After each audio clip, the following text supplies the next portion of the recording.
Hi everyone, my name is Anjali and I'm fifth year BSMS student at ISER Bhopal. I'm from biological science majors and I have already started a series of solving chapter wise PYQs of IIT. So yeah, of biology of course. So in this video I'll be continuing that series. I have already solved PYQs of ecology. So in this video I'll solve PYQs of some chapters like biological classification, animal kingdom, plant kingdom, then anatomy of flowering plants, structural organization in animals, uh, and then cell biology.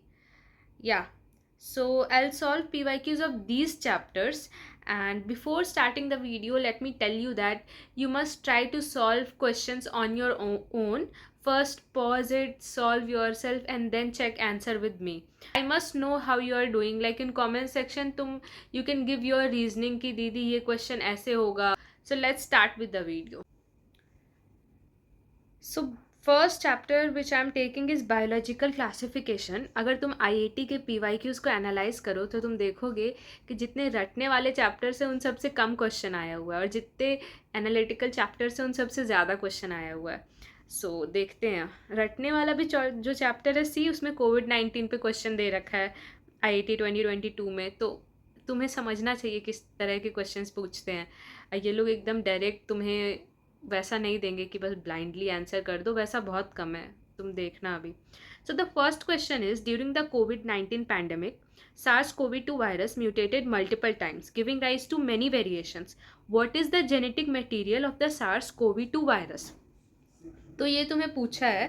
तो इसमें तुम्हें options दे रखा है single stranded RNA, double stranded RNA, single stranded DNA, double stranded DNA. First pause it, solve करो, फिर मैं तुम्हें answer बताती हूँ. बार बार पॉज करने नहीं बोलूँगी, बस एक दो बार बोलूँगी, फिर तुम खुद पॉज करो, आंसर करो, फिर मेरा सॉल्यूशन देखो. सो या इसके लिए तुम्हारा करेक्ट आंसर होगा सी. SARS-CoV-2 कोरोना वेरिडे फैमिली पे होता है. तो ये इसका कैसा होगा, आरएनए होगा, दैट इज़ फॉर श्योर. तो ये होगा तुम्हारा सिंगल स्ट्रैंडेड आरएनए. देखो अब ये थोड़ा जनरल अवेयरनेस पे था उस टाइम. अभी कोविड इतना चला हुआ है तो इसलिए ये क्वेश्चन पूछा है. आई नो ये एनसीईआरटी में तो नहीं लिखा होगा ना कि कोविड SARS-CoV-2 का क्या है जेनेटिक मटेरियल, बट या इतना बेसिक है ये. तुम्हारे आसपास पूरे साल कोविड कोविड चलेगा तो इसलिए ये पूछा गया. Single stranded RNA is the answer. Second question, which one of the following helps in bacterial motility. बहुत ही ईजी क्वेश्चन है और डायरेक्ट क्वेश्चन है, एक सेकेंड में आंसर आ जाना चाहिए. So the correct answer is flagella. Flagella helps in locomotion of bacteria. NCERT का line है. तो यहाँ पे मोटिलिटी पूछा है तो मोटिलिटी मतलब फ्लैजिला ही होगा. बाकी सब मोटिलिटी में हेल्प नहीं करता. ये माइक्रोट्यूब्यूल्स, फिम्ब्री, ये सब मोटिलिटी में थोड़ी ना हेल्प करता है. Which of the following produces a dikaryotic phase in basidiomycetes. तो डाइकैरियन क्या होता है, ये मैंने यहाँ पे बनाया है, ये डाइकैरियन. तो इसमें तुम्हारा साइटोप्लाज्म जो है वो फ्यूज़ तो कर जाता है बट तुम्हारा न्यूक्लियर फ्यूजन नहीं होता है, ये होता है डाइकैरियन. तो देखो यहाँ पे साइटोप्लाज्म जो है ये फ्यूज़ कर चुका है दोनों का, बट न्यूक्लियस फ्यूज़ नहीं किया है, तो इसको हम डाइकैरियोटिक फेज बोलते हैं. तो डाइकैरियोटिक फेज कौन प्रोड्यूस करता है, ये भी एनसीईआरटी का ही है. तो इसका होगा प्लाज्मोगैमी. प्लाज्मोगैमी में अब इसमें मैं क्या समझाऊँ, प्लाज्मोगैमी में तुम्हारा फ्यूजन हो गया लेकिन तुम्हारा कैरियोगैमी में तो न्यूक्लियस ही फ्यूज़ कर जाता है ना. बट डाइकैरियोटिक तब बनेगा जब साइटोप्लाज्म में फ्यूज़ होगा लेकिन न्यूक्लियस नहीं होगा. तो प्लाज्मोगैमी डायरेक्ट आंसर था ये भी. ठीक है, तो ये तुम्हारा हो गया biological classification. Done. So fourth question from plant kingdom. तो प्लांट किंगडम का एक ही क्वेश्चन है, which of the following is not an asexual reproductive structure. तो इसका डायरेक्ट आंसर है आइसोगैमिट्स ऑफ क्लैडोफोरा. तो ये डायरेक्ट था तो मैंने सोचा एक्सप्लेन नहीं करती हूँ. Let's move on to animal kingdom. Now animal kingdom match the following है. तो देखो इसमें उतने अच्छे से नहीं लिखा हुआ है, तुम इस पे मत जाना, इस पे रहने दो तुम इसे, इसमें ढंग से लिखा नहीं है. बट तुम ये देखो. ओके, तो open circulatory system, close circulatory system किस में है, मतलब मैच करना इसे, तो मैंने ये किया है। लाइक सी, ओपन सर्कुलेटरी सिस्टम जो है ये तुम्हारा कॉकरोच में तो देखा ही जाता है, हमें पता है। ओपन सर्कुलेटरी सिस्टम कॉकरोच में, इंसेक्ट्स में देखते हैं। अब क्लोज सर्कुलेटरी सिस्टम जो है अर्थवॉर्म में, ठीक है, हमारे टाइम पे ये सिलेबस में था। अब मैल्पीजियन टिब्यूल्स जो है ये भी तुम्हारा कॉकरोच में देखा जाता है। एंड देन नेफ्रीडिया जो है तुम्हारा ये क्लोज सर्कुलेटरी सिस्टम में हम देखते हैं। तो आई होप कि या so I have written earthworms have close circulatory system and nephridia for excretion. ये अर्थवॉर्म का है, तुम्हारे सिलेबस में है या नहीं आई डोंट नो, मेरे टाइम पे था। Cockroaches have open circulatory system and Malpighian tubules for excretion. तो ये अर्थवॉर्म और कॉकरोच आ गया, ठीक है। Which of the following is exclusively marine. तो मेरीन का यार यहाँ पे तो डायरेक्ट आंसर है एकाइनोडर्म्स लाइक सी अर्जिन्स। तो ये कंप्लीटली मेरीन में, ये कॉमन क्वेश्चन है थोड़ा। Radial symmetry is not found in which of the following taxa. तो देखो इसमें आंसर किया हुआ है, टीनोफोरा में बाई रेडियल सिमेट्री होता है, देन निडेरिया में रेडियल सिमेट्री देखा जाता है, देन एकाइनोडर्म्स में रेडियल सिमेट्री देखते हैं हम एडल्ट स्टेज में, ठीक है। तो जो ये हमारा साइक्लोस्टोमा बचा है यही होगा, और इसमें बाइलेटरल सिमेट्री देखा जाता है। चलो, which of the following is not an asexual reproductive structure. Same question again, so isogametes of Eladophora. Now, yeah. Let's move on to question 9th. Which of the following statements is correct? तो correct पूछा है तुम्हें। Hemichordata is not considered as chordate subphylum and possesses a protonotochordate called stomochord. तो यही सही है, क्योंकि देखो पहले जो है हेमिकॉर्डेटा को हम लोग फाइलम कॉर्डेटा में रख देते थे, बट अब सेपरेट फाइलम बनाया गया है।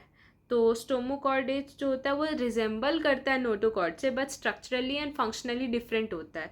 तो यहाँ पे पूछा है तुम्हें करेक्ट आंसर, तो फर्स्ट ऑप्शन ही करेक्ट है यहाँ पे। चलो, या so done. So now let's start with anatomy of flowering plants. Which one of the following statements regarding seed structure is incorrect? तो first, coleoptile coleorhiza found in monocots of dicots, it's true. The endosperm is not present in some of the mature dicots, true. What's the outer, yeah, true. तो इसमें तुम्हें incorrect पूछा है, तो यहाँ पे option D incorrect है हमारा। आई होप इसमें कोई कंफ्यूजन ना हो, अगर कंफ्यूजन है तो तुम लोग मेरे से कमेंट सेक्शन में पूछ सकते हो। Which one of the following is not derived from epidermal cell layer in plants, ठीक है। तो इसमें बताओ क्या होगा, बताओ तुम लोग बताओ। वैसे तो मैंने लिख ही रखा है। तो देखो इसमें पूछा not derived from epidermal cell layer in plants. तो कैस्पेरियन स्ट्रिप्स जो है ये तुम्हारा फाउंड इन एंडोडर्मिस है, endodermis of roots inner cortex. तो ये तो एपिडर्मिस से डिराइव्ड नहीं है, तो यही होगा आंसर, क्योंकि नॉट डिराइव्ड पूछा है फ्रॉम एपिडर्मिस, तो यही होगा इसका आंसर। और फिर बाकी सब जो है ये तुम्हारा एपिडर्मल इन ओरिजिन है। Fine, now let's start structural organisation in animals. So which one of the following statements best defines properties of compound epithelium? तो compound epithelium जो इसका प्राइमरी फंक्शन क्या होता है? इसका प्राइमरी फंक्शन होता है प्रोटेक्शन, नॉट एब्जॉर्प्शन और सिक्रेशन, ठीक है। प्रोटेक्शन है इसका प्राइमरी फंक्शन। तो अब हाँ, कंपाउंड एपिथेलियम मैं विपिन शर्मा सर से पढ़ती थी, तो उन्होंने एक ट्रिक बताया था, cup dog Tony. Cuboidal epithelium का कप डॉग टोनी, तो ducts of glands, tubular parts of nephrons. तो ये मैं तुम लोग को बस इतना कहना चाह रही हूँ कि तुम लोग जो है रटने का जो ट्रिक्स वगैरह होता है ना, जैसे तुम्हें एग्जाम्पल्स याद नहीं रहता, मैं तो ट्रिक्स बना के याद करती थी, तो वैसे ही तुम विपिन शर्मा सर का लेक्चर्स देखा करो, तो वो ना तुम्हारे एग्जाम्पल्स याद करा देंगे ट्रिक व्रिक से। मेरे को अभी भी याद है, जैसे मैंने तुम्हें कप डॉग टोनी बोला, ये मुझे ट्रिक याद है, तो उसे मैं मिला के कर लूँगी अभी भी। तो अगर तुम्हें दिक्कत है तो तुम उनका वन शॉट सीरीज़ देख लो, काफ़ी अच्छा है। तो चलो देखते हैं. विच one of the following statements best define properties of a compound epithelium. It is multi-layered and helps bind tissues together under eventual organization. Then तुम्हारा it is multi-layered and mainly protects from chemical and mechanical stress. यही होगा answer B. अभी मैंने बताया main काम क्या है, protection. So या which one of the following statements is true. True पूछा है तुमसे. Blood is a connective tissue which does not secrete collagen. Blood is a connective tissue. आगे का देख लेते हैं अब. Tendons are type of dense irregular. No, that is dense regular. NCERT का एग्जाम्पल है. अगेन तुम्हें दिक्कत है याद करने में तो विपिन शर्मा सर को देखो. Adipose tissue is an example of fluid connective tissue. No, it's not fluid connective tissue, it is specialised connective tissue. Saliva is secreted by endocrine glands. नहीं, सलाइवरी ग्लैंड्स एक्सोक्राइन ग्लैंड है. So इसमें तुम्हें statement true पूछा है, so option A is true. Remaining all are wrong. ठीक है. Which one of the following epithelial cell types is commonly found in inner surface of fallopian tube. बहुत ही common है, ciliated. सीलिया ही move करता है ना, सीलिया helps in movement. ओवा जो होता है उसको सीलिया ही मूव करा के यूट्रस तक लाता है. सो इसका आंसर होगा सीलिएटेड. अब मैच द फॉलोइंग है. चलो देखते हैं इसको अच्छे से. आई होप तुम लोग को अच्छे से दिख रहा होगा. ठीक है, चलो. स्क्वैमस एपिथेलियम 15th है ना. हाँ, स्क्वैमस एपिथेलियम इसका होगा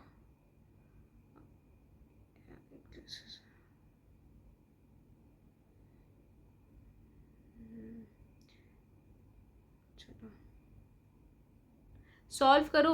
सॉल्व करो, देखो तुम्हारा सॉल्व हो पा रहा है कि नहीं. फिर मैं बताती हूँ, मैं भी कर रही हूँ.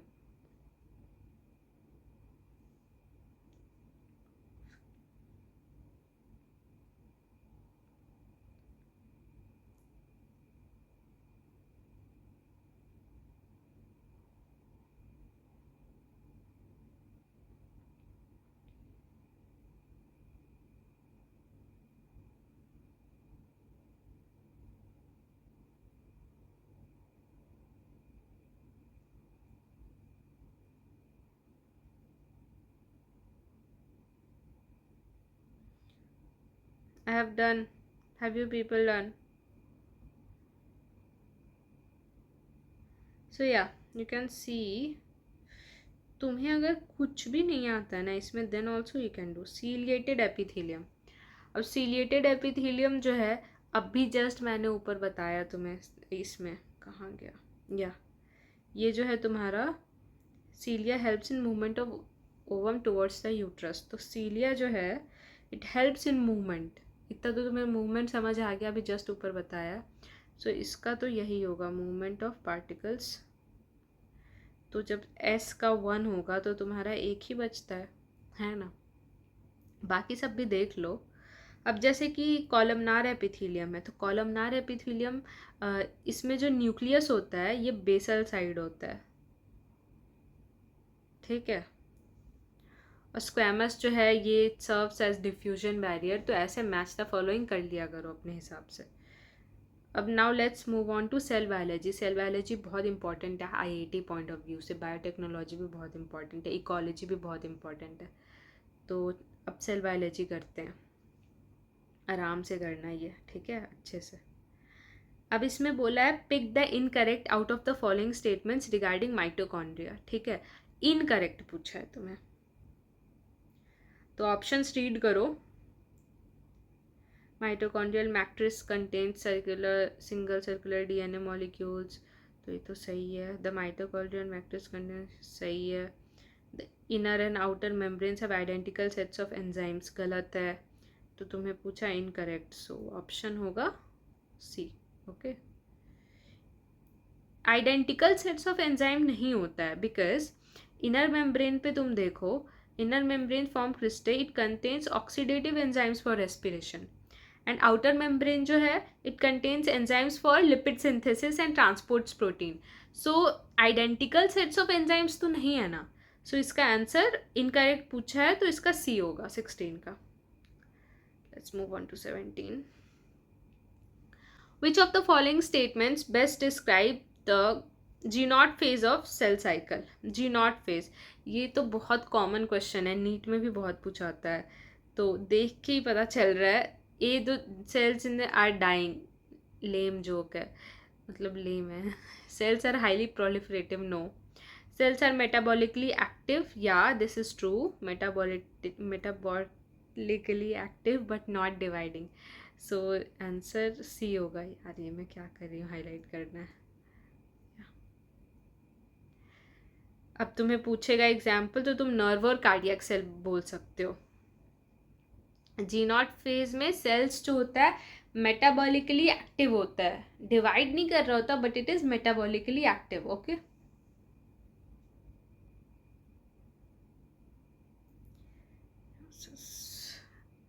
Meiosis involves 2 cycles of DNA replication and 1 cycle of each nuclear division and cell division.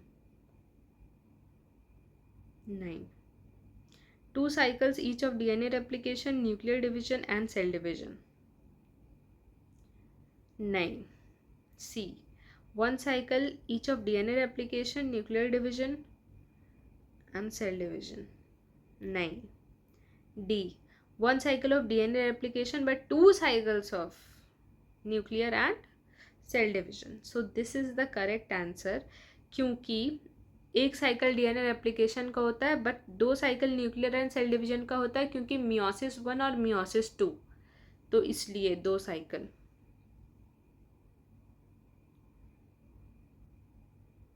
या तुम्हें मियोसिस 1 और मियोसिस 2 तो पता होगा ना, तो वो थोड़ा डिटेल में पढ़ लेना, बिकॉज क्योंकि सेल डिवीज़न जो है वो बहुत इंपॉर्टेंट है आईटी पॉइंट ऑफ व्यू से. मैं यहाँ पे बताऊँगी तो वीडियो इतना लंबा हो जाएगा, बट बहुत इंपॉर्टेंट है वो टॉपिक, तो देख लेना. मियोसिस 1 मियोसिस 2, ये वाला चैप्टर जो गरिमा गोयल मैम बहुत अच्छा पढ़ाई हैं, तो तुम मुझसे पढ़ सकते हो. चलो, ये तो किया हुआ है, मैच द फॉलोइंग, तो तुम लोग देख लो. या हाँ, इसमें देखो तुम एक बार, साइटोस्केलेटन जो है ये क्या करता है, मैकेनिकल सपोर्ट देता है, तो जो आता है ना वो सबसे पहले किया करो. गोल्जी अपैरेटस क्या करता है, फॉर्मेशन ऑफ ग्लाइकोप्रोटीन्स. या सो या एंडोप्लाज्मिक रेटिकुलम क्या करता है, स्टेरॉयडल हार्मोन, और माइटोकॉन्ड्रियल तो डिवाइड्स बाय फिजन. सो ये हो गया तुम्हारा सेल चैप्टर, हो गया ना. नहीं आगे भी, अरे बाप रे, सेल से तो बहुत क्वेश्चन आया हुआ है, भी ये किया हुआ है. I am sorry for that, but I will explain how. Which one of the following helps in bacterial motility, flagella. ये बहुत डायरेक्ट क्वेश्चन है, इसमें मैं क्या एक्सप्लेन करूँ. तो flagella. The following events are associated with meiosis, इसको तुम लोग को अरेंज करना है. तो first is formation of synaptic nibble complex, then होगा तुम्हारा अपीयरेंस ऑफ रिकॉम्बिनेंट नोड्यूल्स, उसके बाद काइस्मेटा फॉर्म होता है, then mitotic spindle. So option A देखो अभी किया हुआ है, मैं नेक्स्ट वीडियो में इसे इरेज करके रखूँगी. हाँ, अब ये थोड़ा समझने का क्वेश्चन है, 22, तो एक बार देख लो, थोड़ा इम्पॉर्टेंट भी है. तो इसको ओवम जो है तुम्हारा हैप्लॉइड है, ये तो तुम्हें पता है, तो हैप्लॉइड है तो यहाँ पे 23 होगा. स्पर्मेटोगोनिया जो है ये डिप्लॉयड होता है, अब डिप्लॉयड है तो 46 होगा. अब G1 और G2 देखते हैं, तो G0 होगा ये, G1 S G2. यार देखो, एरोस पे मत जाओ तुम लोग को पता है ना कि G0 G1 S G2 होता है, तो यहाँ पे तुम लोग को मैच करना है. अब G1 और G2 में तुम कैसे करोगे, तो G1 जो है तुम्हारा बिफोर रेप्लिकेशन है, ठीक है, G0 G1 S G2, तो यहाँ पे जो तुम्हारा G1 है ये बिफोर रेप्लिकेशन हुआ, तो इसलिए यहाँ पे 46 क्रोमोज़ोम होंगे, और हर क्रोमोज़ोम का ईच का 1 क्रोमैटिड होगा. बट G2 पे जब जाते हैं तो क्रोमोज़ोम 46 ही होता है, बट क्रोमैटिड्स जो होता है डबल हो जाता है. सो क्योंकि हर एक के पास 2 क्रोमैटिड होता है, तो टोटल 92 क्रोमैटिड्स हो गए. तो देखो G1 का होगा 46 और G2 का होगा 92। 46 G2 का होगा 92, तो कौन सा ऑप्शन बैठता है? 1 या so option B is correct. Let's move on to next question 23।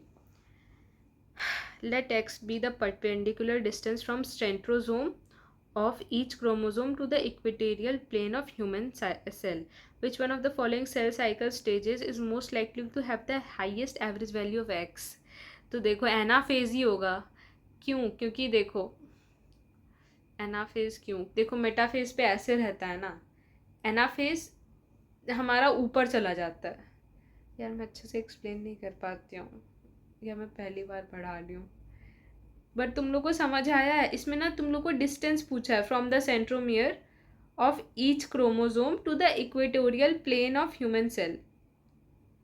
तो तुम लोग का हाईएस्ट किस में होगा? लेट एनाफेज में होगा, प्रोफेज, मेटाफेज, एनाफेज, ठीक है, और टीलोफेज। बट यहाँ पे तुम लोग को डायग्राम्स याद है इसका? मैं डायग्रामेटिकली करती हूँ, डायग्राम्स देख लेना इसका। तो डायग्राम समझ आ गया तो ये पूरा चैप्टर समझ आ गया सेल साइकिल वाला।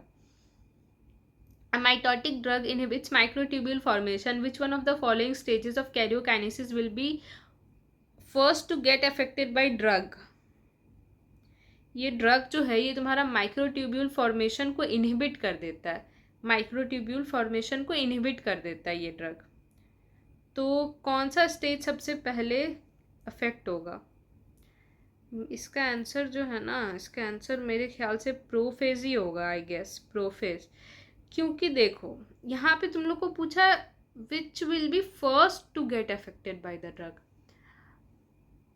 जब तुम्हारा माइक्रोट्यूब्यूल फॉर्म ही नहीं होगा, देखो माइक्रोट्यूब्यूल फॉर्म ही नहीं हुआ तो फिर वो मेटाफेज तक पहुंचेगा कैसे?